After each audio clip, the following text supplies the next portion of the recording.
Swimming with natural hair, larger permanent parts, receding hairline cause postpartum girl, chunkier twists, vine wrapping, personal style, and much more in this video right here. Let's get into it.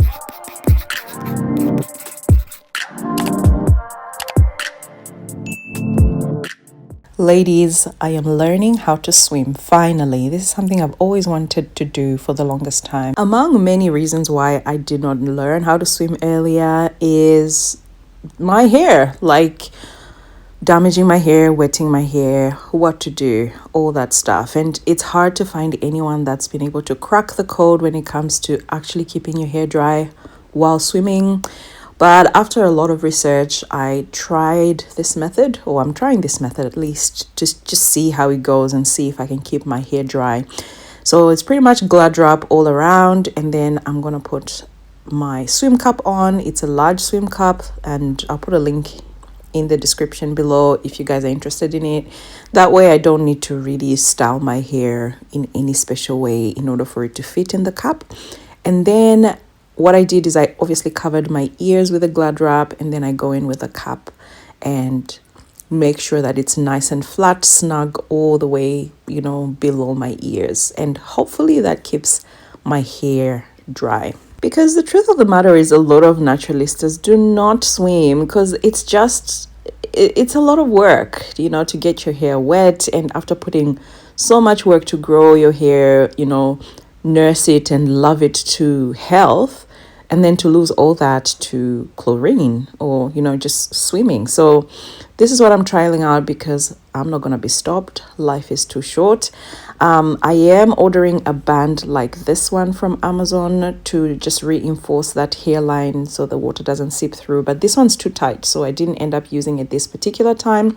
But we're going to see whether or not just the glad wrap and the swim cup are going to keep my hair dry. For the longest time, I looked high and low for a cap that keeps water out, but apparently they're not meant to.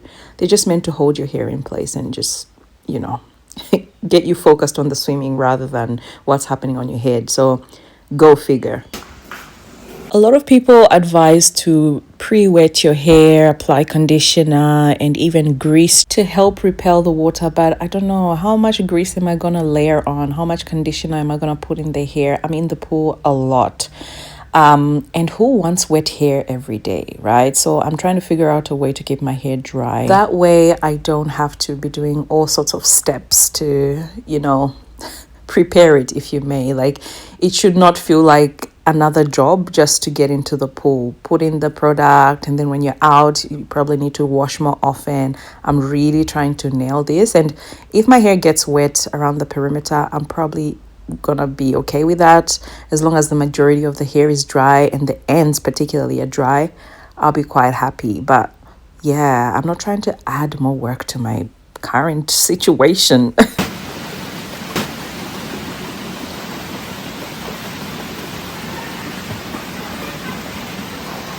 So my hair was fully submerged multiple times, multiple different directions, and this is me after a swim. I am home because the pool is just 5 minutes away, so I'm still very wet, and I went straight away to film this video. So this is no time has passed. Just needed to say that. And here I am taking out the glad wrap to assess the situation, and at the moment, the hair is dry, all right? So the middle section, the ends dry, but at the back there, the nape, the parameter there around the edges, it's pretty, it's dry, but then the beginning of the edges are wet. I don't know if that makes sense. So maybe if I spent longer time in the pool or did different things, it'll probably get even more wet. And I found this to be the case actually when I went into the pool the following day, and I had much more that I was doing with my instructor, and the hair got, even more wet, particularly at the back. So I don't know if there's a solution to that, or if the headband's gonna help reinforce the hairline. But this is where I am right now. Comment below with any suggestions. Anyway, rewind 2 weeks prior to this swimming session. I was actually going into the water maybe 3 times a week, and my hair was getting fully drenched. This is before my swim cap had come and all that. So I needed to wash my hair 2 weeks post my initial wash. You guys know I wash monthly, but this time I had to wash 2 weeks earlier. And what I'm doing is I'm combining my glycerin, my leave-in conditioner, my castor oil into a bottle to moisturize. And there's reasons for that, which I'll discuss in the video as we go on. But what I had here was 1 part glycerin to 3-part water, and then I just played it by ear or by eye. Just added whatever leave-in conditioner and a ton of castor oil that I thought was good until it was like a thick consistency, so to speak. Now, the larger parts. You guys know I have got permanent parts in my hair. I combined those permanent parts. There were 30 of them and I made about 13 parts. My hairline obviously is saying goodbye because postpartum, and I have been taking my vitamins and all my, healthy foods, collagen, all that good stuff. But still, girl, I lost my hair. Anyway, back to the parts. I am sulking. It's a rant. I am not happy that I've lost my edges, but that's what it is. I've got larger parts because, it's just easier for me to deal with at the moment. Mini twists are not working. Medium twists, not so much as well. Those 30 twists I had, yeah, I struggled. And also because I am washing the hair in the larger parts, I found that lint is sort of collecting at the nape. So what I'm doing is I am unraveling the 2 twists at the nape, as you saw just then, and actually washing them thoroughly, letting them rinse out thoroughly, enough shampoo, all that good stuff. Because each time they're in twists, like the lint just collects. It's got something to do with the gravity and also the direction in which the water is sort of running down my head. But yeah, the larger parts seem to be working better. I'm not sure if I'm going to settle for these 13. Actually, I am sure I'm not going to settle for these 13 because they're a tad bit too large. So I will be blow drying my hair and trimming, doing a good trim. Let me know if you want to see that video because I need it. There's no time to be dealing with those straggly ends, single strand knots and split ends. So I need clean ends for easier management of my hair because, yeah, we're focusing on learning how to swim right now. So the wash days might be, keyword might be, a little bit more frequent. I'm not saying they will. If I find a way around it, obviously I'll keep it at a month. But yeah, just finding ways to keep things a little bit simpler. I might actually be going for anywhere from 15 to 20 parts. We'll see. We'll see once my hair is well stretched, trimmed well, and then I can make the parts. Because right now I'll show you how I style these chunky or jumbo twists. In the end, they look absolutely regal. They're beautiful, which is something I never knew that I could do with jumbo twist. Get a thickness and actually quite an elegant looking style. And I'm going to show you how I achieved it towards the video, so watch to the end. But my aim with my permanent parts is to try and make them small enough for me to just detangle them individually without needing to separate them more than twice, if you know what I mean. And also not too many so that I'm spending, a lot of time in my hair, so to speak. So yeah, still fiddling around to see what that number of twists look like. Anyway, hair is shampooed, hair has got conditioner in. I sort of sit around for 5 minutes and then I'm gonna go ahead and rinse.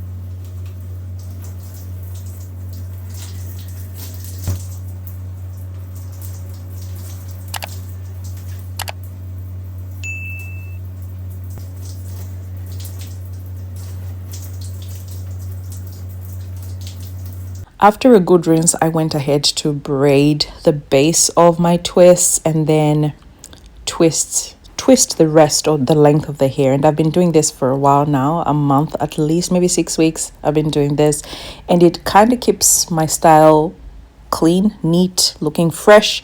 But more importantly for me, actually maybe equally important, is that it's actually keeping shed hairs in place, one, and it's keeping the roots tangle free or detangled.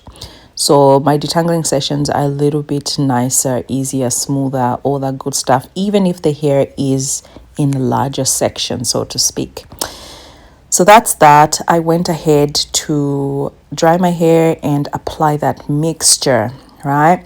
And the reason I am going ahead to combine all my products, girl, is because one, I find it easier, right? It's easier because it's 3 or 4 things in one, and all I need to do is apply, squeeze the product in, done. Rather than apply leave-in conditioner, squeeze it in, apply, no, so apply the spritz, squeeze it in, apply the leave-in conditioner, squeeze it in, apply the castor oil, squeeze it in, and then whatever else. Like, it's just all in one, and I'm doing it at once, squeezing the product in, done. And I get a good amount in the hair. What I love about this method of actually moisturizing is that instead of just running your hands on your hair, this little applicator bottle can go inside the hair and really, deliver product in the strands, like in the middle of the twist, if you know what I mean.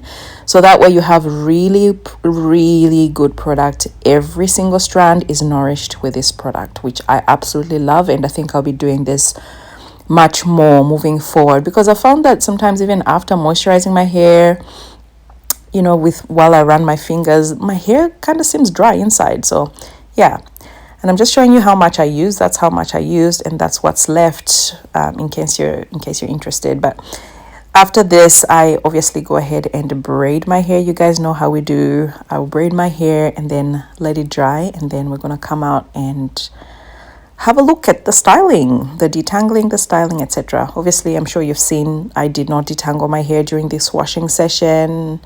I no longer necessarily detangle in the shower. I'm not sure if that's going to be a permanent, but it's cold, it's uncomfortable.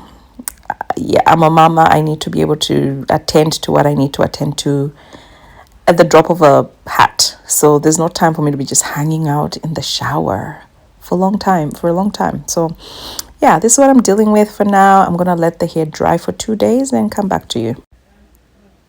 So this is about 2 days post. You don't have to sit with your hair drying for 2 days. It doesn't take 2 days, but I just want to give it a bit of a stretch, if you know what I mean. As in, I want the hair to be stretched prior to going ahead to try and unravel. And I did most of it off camera, but I left this little one at the front for you guys to see. And there's many advantages to this method. Obviously, the product would have marinated in the hair. The shrinkage will be controlled because the hair is stretched. The hair is dry, therefore the cuticle is closed and smoother to sort of glide against each other. And what I just do is, gently unravel, finger detangle, remove shed hairs, and then rebraid, retwist, rebraid the base, retwist the length of the hair. And that's pretty much it. This didn't take long at all because obviously the parts are a little bit larger, which is why I really love this method. And when I say method, I mean why I'm liking the larger twist, right? Because I get to do the work a little bit quicker. Obviously, the detangle is not as thorough, but girl, I don't know. I'm sort of in a place where I'm like, okay, we finger detangle and not get a thorough detangle. We don't thoroughly remove shed hairs and all that stuff, but then we're always fighting against tangles. How about if we maybe mastered how to prevent tangles in the first place, and then also learn to detangle very well without breakage? I don't know what you guys think about that thought, but yeah, I just feel like in avoiding tangles, for example, you get to deal with a lot more tangles when you do go to deal with your hair. And if it's too much, you end up not really ever detangling your hair very well. There's lots of shed hairs still in the hair. There is lint still in the hair and single strand knots as well. It just causes more issues, I'm finding, to not get rid of the tangles and knots regularly and thoroughly. But I'm still exploring that thought and experimenting and seeing what can be done about it. But yeah, let me know your thoughts about actually preventing tangles rather than keeping them and letting them brew for long periods of time, not detangling our hair for weeks and months, and then trying to detangle on wash day once a month. Do you know what I mean? Yeah. I hope you get what I mean, but yeah, it is what it is. I detangled that bit, took off shed hairs, and right now I'm just braiding the roots. And what I'm going to do is I'm going to twist the length, and the twisting method is a little bit different, right? For your normal twists, usually it's going to be close together as seen right here in those couple of twists.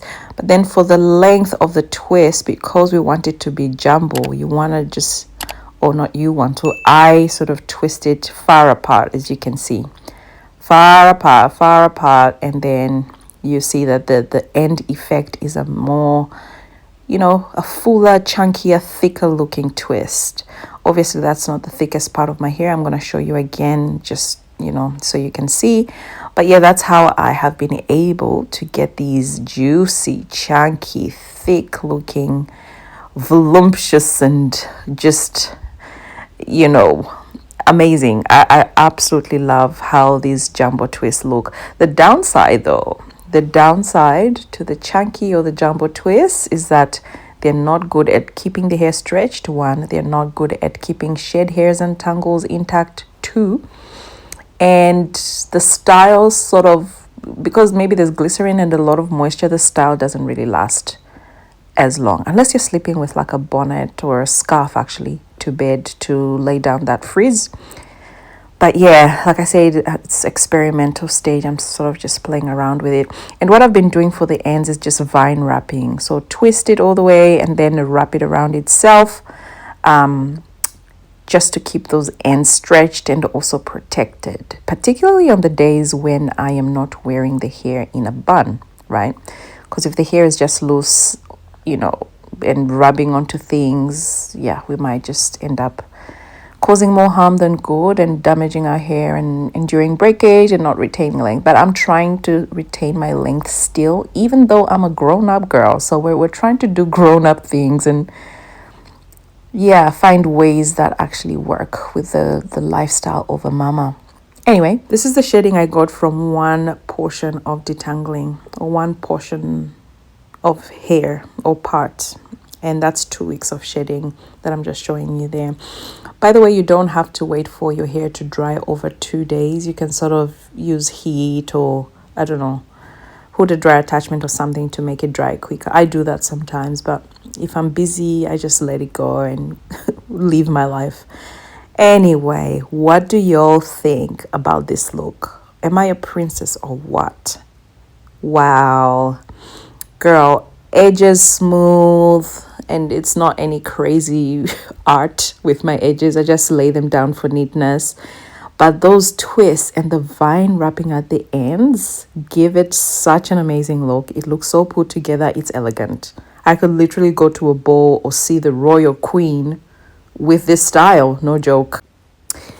Anyway, I just decided to experiment with one of the sections here and to try to detangle it thoroughly. And I'm using my detangling brush here, of course. You guys know combs have never really worked very well for me, but also I'm realizing that there's a few things that still don't work even if you're finger detangling. For example, finger detangling does cause breakage. It depends on how rough or how gentle you are. And also the ends, because they're not really healthy, that's another thing. I need a good trim. They just end up breaking and I'm not really seeing that length that I want to see. And I believe part of the problem is the ends. They just need to go.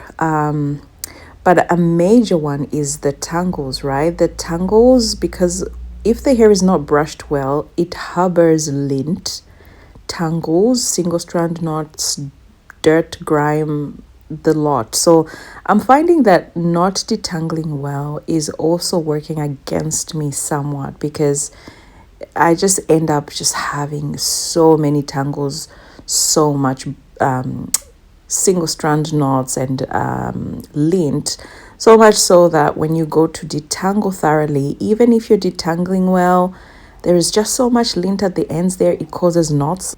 It causes single strand knots and you just end up losing your ends again. So this is where I'm at the moment, and I'm trying to just experiment to see if regular gentle detangling can just help retain length very well. And I don't know, maybe it's not actually the combs that cause the breakage, it's how you use the combs and how gentle you are, you know, in the quality of the comb, all that stuff. I just feel like I fight a lot against texture, against tangles, against lint. You know, parting the hair is also another thing that I'm eliminating. Oh, here we go again, just showing you how spacious, or how I make the twists quite far apart in order to get the jumbo effect. But yeah, just, you know, detangling seems to be just hard work because I'm sort of letting the tangles brew and the shed hair stay in there for weeks and weeks. And when it comes to detangling, it's just a lot of work. So even if you're doing it gently, you just end up enduring even more breakage because there's just too many tangles, too much shed hair, etc. But anyway, all of it is experimental at the moment. I am still loving how this is looking, and I just thought I'll share with you guys. Let me know what your thoughts are. See you in the next one.